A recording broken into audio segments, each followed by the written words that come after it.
when you come out of a really bad relationship and you finally go to therapy and you're like, I'm going to do this, I'm really going to work on everything.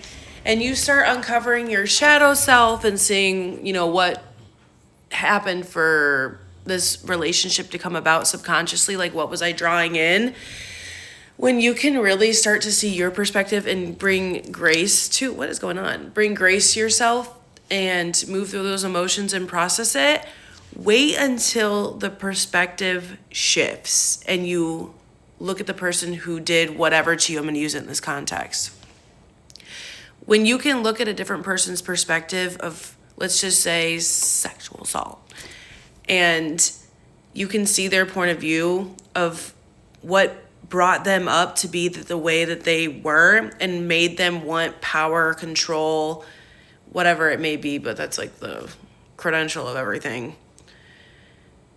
Looking at that perspective makes you almost jaw dropped because you realize how much they did not care.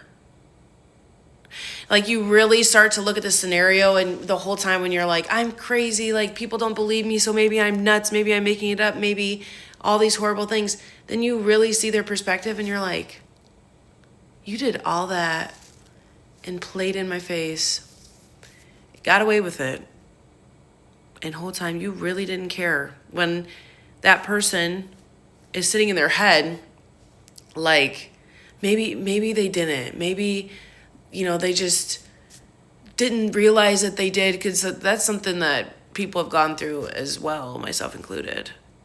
I've been like, maybe they just didn't know that that's what it was. And then you see this perspective shift and you're like, whoa, partner. That is intense. And that's why we need to get this energy off of us when we go through the yucky stuff.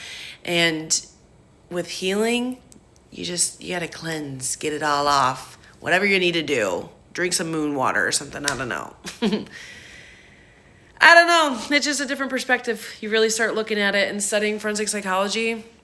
People sleep on reading these stories about these murders and like what happens with people and just like the torture that they think they're just going to go home at night and everything's going to be Gucci. Like, no, sis.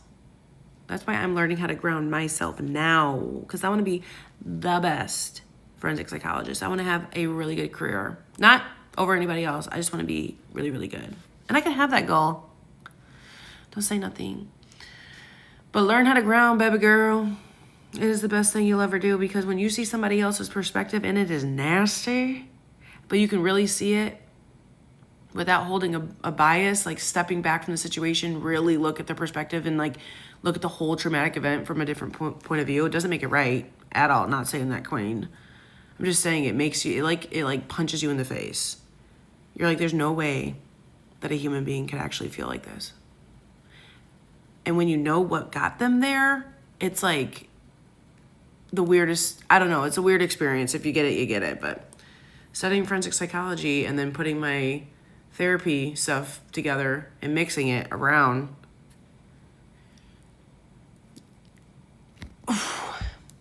I've really been in the brain. But grounded, baby. Grounding is the answer. Meditate, journal. That's what I've been doing a lot.